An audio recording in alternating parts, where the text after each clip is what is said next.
Happy Wednesday. Welcome to Science Online. My name is Chris.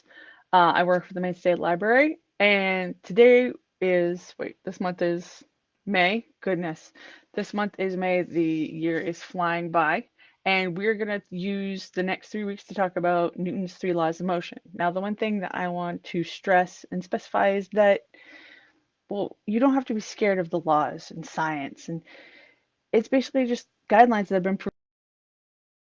Now, Newton came up with gravity, good guy, story of the apple hitting him in the head. What we're going to do today is we're going to talk about his first law of motion, and I'm going to read this because I want to make sure I get it right.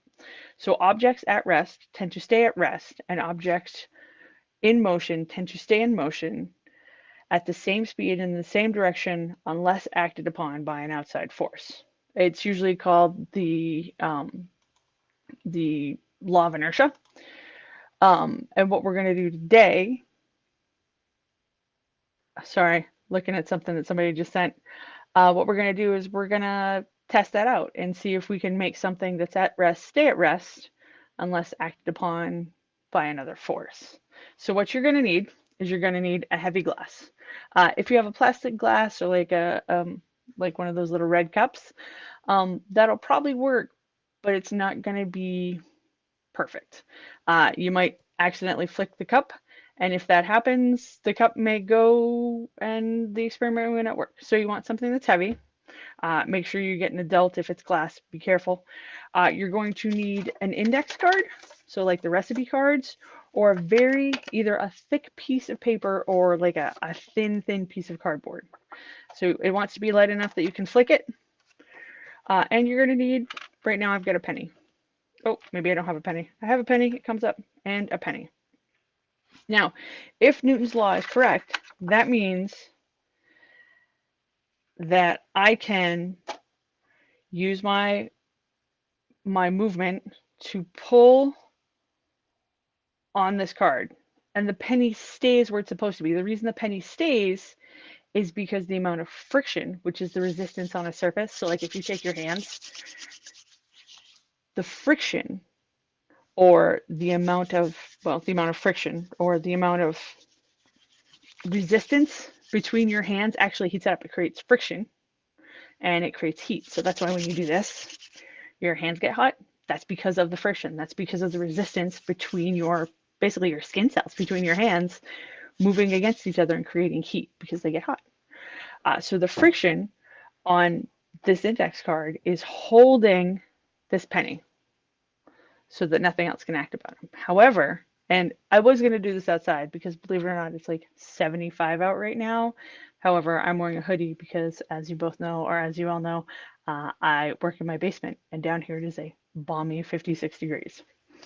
But my index card kept flying away into the yard, so it didn't work. So we're in the basement.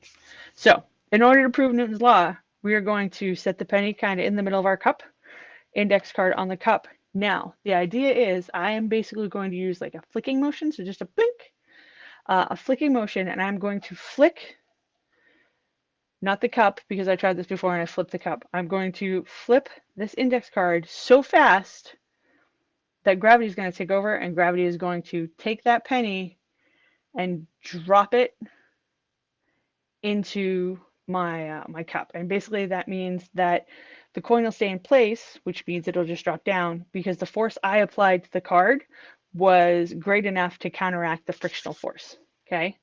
All right, so let's try it. I'm going to try really hard not to flick the glass because it hurts.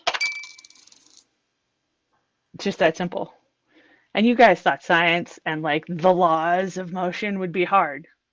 Well, you just proved it. The object, my penny, stayed at rest because of the friction between the penny and the card until another object, me, flicked or created a motion that broke that friction. And that means that I flicked the card out, and then as soon as the card was no longer there, gravity went, yo, I'm here. Grabbed the penny, pushed it into the cup. There you go. Newton's first law of motion. Just that simple, just that easy. Think scientifically. ask questions. If you have any questions about this or the next two laws of motion that we're going to be over next weekend or next Wednesday and the Wednesday after, please comment, like, share, tell me down below, and we'll see you all next week. Also, try this and see if we can get it to work. And don't flick the cup because, like, my finger really hurts. Have a great day. See you next week.